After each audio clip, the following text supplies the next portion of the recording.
And we about to watch a video of Logan Paul crashing out on Coffeezilla. If y'all don't know who Coffeezilla is, he be exposing crypto scams. He exposed Logan Paul. He exposed Hot Tour Girl. He really be locked in on anything that got to do with crypto and scamming, bro. So shouts out Coffeezilla. But he's pretty much exposing Logan Paul for the crypto zoo scam. It is showing me how now in this video I'm learning about Logan Paul crashing out on Coffeezilla, and they're gonna go into more in depth with that. Shouts out to Jamari for this content. Watch him, subscribe to him if you want to watch this without my commentary. But let's get into it, cuz. So last weekend I actually took a trip to Vegas with my family. We actually went out there to celebrate my uncle's birthday because he had passed this age threshold where a lot of men in my family have historically passed away. So shout out to my Uncle Noonie for breaking that curse. Shouts out to your Uncle Noonie, Coffeezilla, Jamari. And so after the first day, basically everyone was losing their ass in that casino. It didn't matter if you were playing the slots, the tables. My parlay was busting on like the first team. Pause. I mean, I think at that point I was already down like $800. And so then it was like, well, what else can me and my uncle do besides head to the sports book and get drunk off the drink tickets? And so we're chilling there. We've already ordered like 5 whiskey straights. It was his idea, okay? I was like, God damn. And I make the stupid decision to actually check my email on vacation. This is something that historically never works out well for me. It's like every time I decide to go away from my home, from these 4 sacred walls, YouTube just sends me a fucked up email. Oh, Lord. Not that I ever really want to get an email like that, but it's much easier to handle that type of thing if I am home. Yeah. Either way, this email is titled Privacy Complaint. I've gotten a... Whoa! Whoa, don't get me in trouble, Jamari. Hold up, gang. Don't get me in trouble now. Look, I'm just reacting to this. I ain't got nothing to do with no privacy, no none of that. Couple of these before in the past, usually when I had made a video about someone who was not necessarily a public figure, and they essentially wanted it pulled from my channel for whatever reason. And so in these types of emails, they have a link to the video that the privacy complaint is about, and then they actually show you the actual timestamps where the privacy Logan Paul apparently occurred. And so I click into the video and I see that it's actually my most recent upload at that time, my recent coverage of the ongoing Logan Paul versus Coffeezilla saga. Whoa. Logan Paul, you a little crybaby? You started in YouTube and you cried about YouTubers?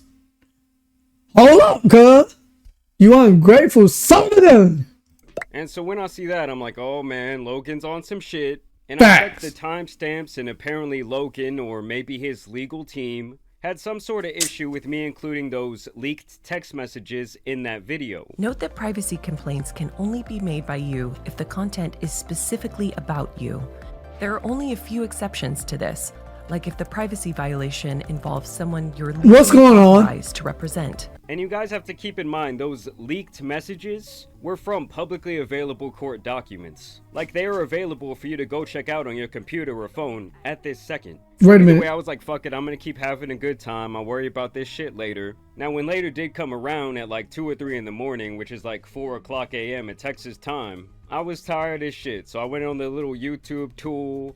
I tried to blur out some of the text messages. I cut some of the other Good, don't show me that. I figured, okay, hopefully that suffices. Like, I don't really want to worry about this shit. Well, then the next day, I actually received a follow-up email from YouTube that basically said, hey, the changes that you made, they were not sufficient enough. What? We're going to give you another chance to fix this, which I'm very thankful for, even though I don't really think I'm in the wrong. And so then I'm just like, screw it. I know how wonky YouTube can be with their policies. I just go to the chopping block and just start splicing that shit up. I mean, at this point, that video represents like a mutilated body. And so then I do enjoy the rest of my time in Vegas. But when I got back home a couple of days ago, I did get more curious about this privacy. They better not send another email, bro. That's green, bro. I mean, you know what I'm saying? Privacy complaint. Because honestly, guys, I thought it was some bullshit. And upon further inspection and looking into other people who had made videos on this topic, it appears that this had been done in like a grand sweeping fashion. As I noticed, several other commentary channels like Some Ordinary Gamers, Kavos, they all had to edit their videos as well, meaning I likely thought they received the same privacy complaint. And like I said earlier, these type of complaints have to come directly from the Logan Paul, you a crybaby, bro. For real. Ooh, I can fight. Ooh, you a crybaby, though. You emotional. It don't matter if you can fight. It don't matter if you're fit. You a crybaby. Like, come on, bro.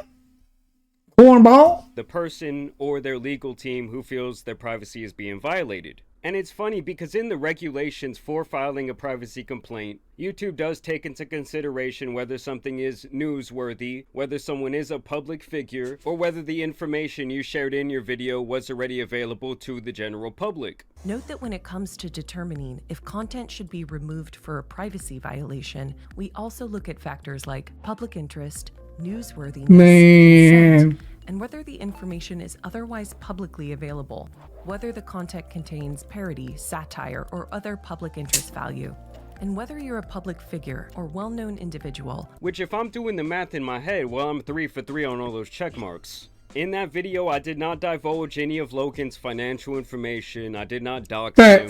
And like I said, with him being a public figure, all that other shit really does not matter. I mean, honestly, I was pretty much just reading the court documents verbatim and then giving my opinion on what they were saying. And obviously, within those court documents, there was a whole lot of other stuff that had been redacted. So I would think, hey, like, if that stuff wasn't cool to go out to the public, it would have been redacted as well. And the whole time, I'm really just thinking, like, why? What's the fucking point? It's kind of the same way I felt about the lawsuit against Coffeevilla. Like, you were just extending this whole situation. At least that's what I thought in my head. But now after reading these newly filed court documents that I'm about to show you guys, I do think we might finally have some clarity as to why Logan has been on this rampage. As it appears that Logan is really paranoid about something that either has come out or will come out in the future to the public during the discovery process. Alright guys, so we have 3 different court documents we will be looking at today. The first one is Logan's request to preserve confidentiality, where Logan is basically going to the judge and saying, hey, I don't want these pieces of evidence found during discovery to get out to the general public, likely because they do not paint him in a very good light.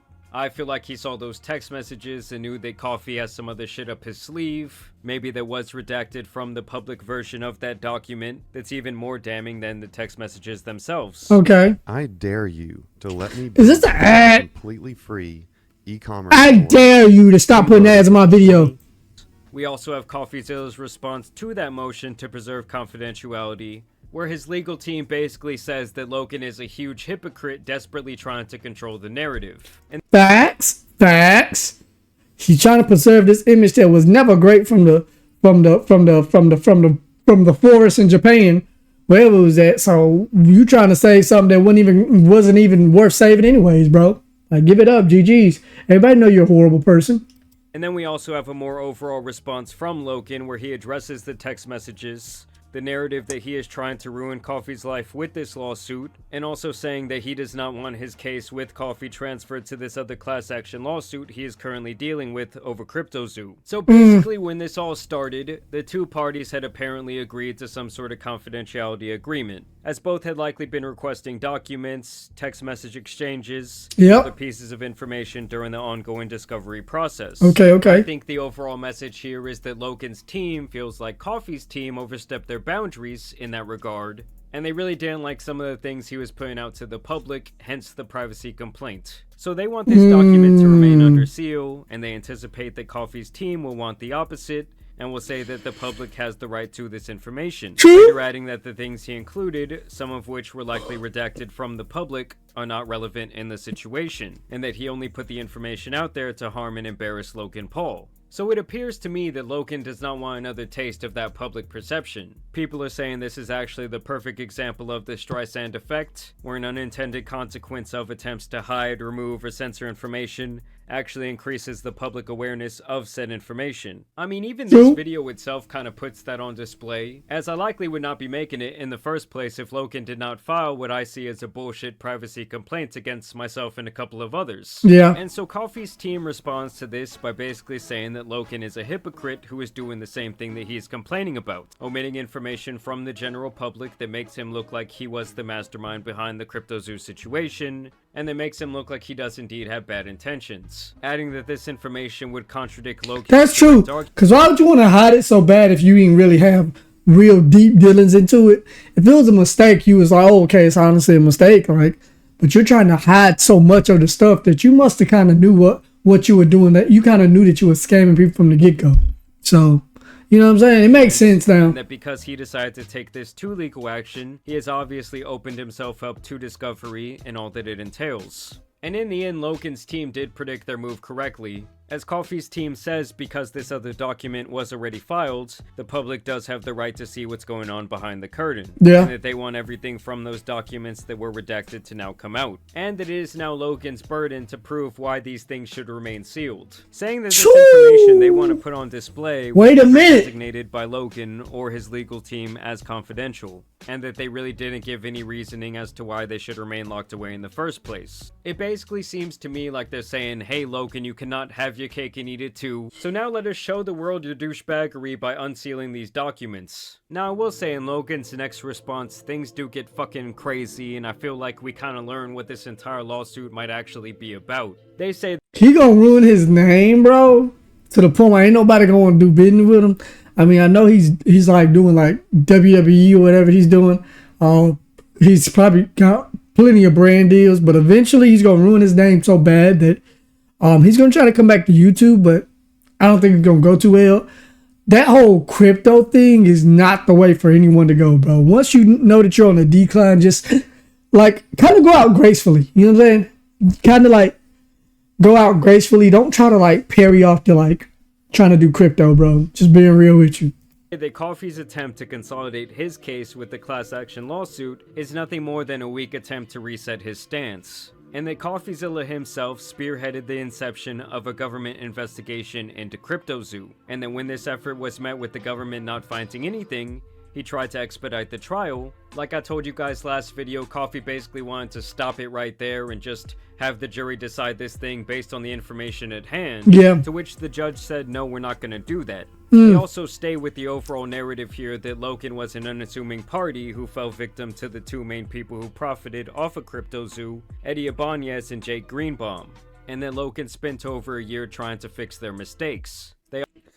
Possible, but I feel like he had a little bigger part than he trying to act like he did. I'm just saying. Also reminds us here that despite not taking any profit from CryptoZoo, Logan did do this buyback program where he spent more than $1 million of his own money to refund buyers, something that they refer to as a success. And also noting that Coffee had even complimented Logan initially for this effort, and apparently even acknowledged that he was the victim in the situation. Yeah. And here is where the wheels really start to fall off for me, and I feel like all hell is about to break loose.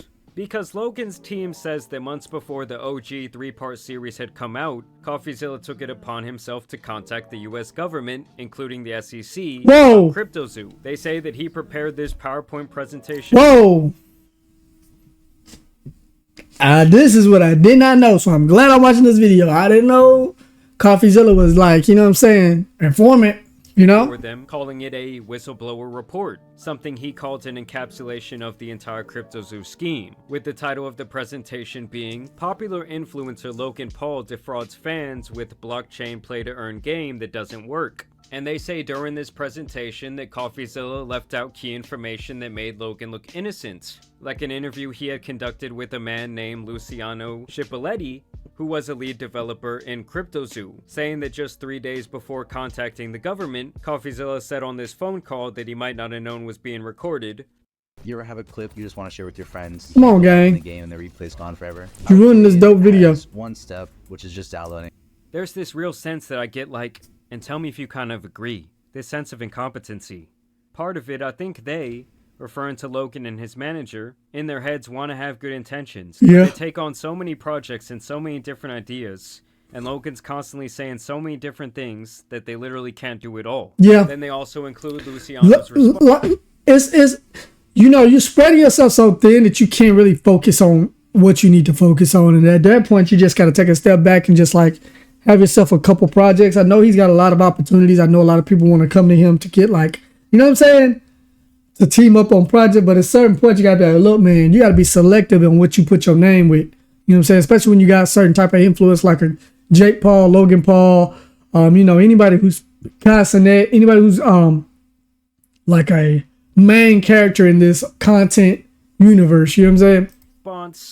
We had always believed that they really did have good intentions, but we always used the word incompetence. Even up until right now, like I truly believe that Jeff really meant to do well with the project. Same with Logan. You could hear it in Logan's voice, in that I think it was the only AMA that he had, which is an Ask Me Anything session. Back in the first week of October 2021, Okay. you could hear in his voice that he really wants this project to be successful. All that stuff that a lot of people probably think was him trying to hype people up to do a cash grab, I never think that that's what it's about. Okay. I think that they just meant well, but had the wrong team working for them at the beginning. And then I think... Now, that is a possibility. So, you know what I'm saying? If that's the possibility, if that's the case, then I hope that the guilty get punished and prosecuted. And I hope that the innocent stay innocent. You know what I'm saying? They were just in a constant rat race of trying to band-aid everything up. So they're saying that not only did Coffee omit this information from his report to the government, but that he also did not mention Eddie Ibanez or Jake Greenbaum at all. They say that he knew these were the parties who profited in the millions of dollars from CryptoZoo, but that he chose to single out Logan despite the fact that he was well aware that Logan made no money from the venture. Makes sense. That he did so because he knows his audience hates Logan. Whoa, makes sense now. Hold up now, Coffeezilla. I like what you stand for, but hey, if this is true, sir, you can't be doing that, man. Paul, and that it would obviously be a much bigger story if he painted Logan as the bad guy in the situation. True. Because obviously no one gives a shit about these two other people. It would not be newsworthy. And if this whole thing is true, it does really make me look at the entire situation differently. Yeah. I mean, don't get me wrong. I still think that Logan is a tool, but it's like, why would you contact the government without bona fide evidence of fraud? And I also question why Coffee would not want these other bad actors in his report. Like, if the truth and ultimately holding people accountable is what he wants to achieve, wouldn't that be very important information for the government to have? Could it be that this was all in anticipation of some sort of future series against Logan? Because to me, it's now definitely within the realm of possibility. Logan's team speculates that he did this because he wanted the credit for being the person to help build this case, and for any criminal or civil penalties that Logan might have incurred from this investigation. Whoa! Like I said, in the end, after this years-long investigation, the SEC really found no wrongdoing, and they apparently took no action against Logan Paul closing this book. That's when they're claiming that Coffee panicked and wanted this thing settled, to which the judge denied. He also addresses the text messages here, saying that they are not relevant because they occurred right after the initial series had come about, and that it predates the actual material they are suing him for defamation over, which is the two other videos and the tweet calling Logan a scammer, saying that the messages resemble someone who is angry about being defamed more than anything else. So what I'm getting from this, Coffeezilla got something against Logan Paul. Like, he has I guess you would say, an incentive to go after Logan Paul for some reason. I don't know. Whether Logan Paul's truly guilty, I don't know either. But it just seems like he seems like a hater right now, Coffeezilla. So hopefully we'll see what happens with this case in the future, man. But right now it's looking like Coffeezilla might be a hater and Logan Paul might have been the victim. And then they really want to continue with the initial issue at hand. Did Coffeezilla act with malice in reporting this situation? And let me just tell you guys, I think this thing is about to get so fucking crazy. Oh yeah. We're obviously going to have to see what happens, but I will keep you guys updated. Y'all let me know down below what you guys think about this update. But I do want to thank you guys for watching today's video, dropping a like and subscribing. But as you guys know, it's been your boy, the Tan Superman. And thank you, Jamar, for that information. It is about to get crazy in the Logan Paul versus Coffeezilla CryptoZoo world. Hey man, if you like that, definitely hit a thumbs up. Comment who you think is right and who you think is wrong, Coffeezilla or Logan Paul. Do you think Logan Paul was taken advantage of? Let me know in the comments, man. Drop that thumbs up, man. Subscribe, hit that noti bell, bro, for more content. If you like this, check out Jamar if you want to watch that without any kind of interruptions or commentary, dawg. Till next time, it's been your boy, Rado Rizzo, and I will see y'all when I see y'all. Peace.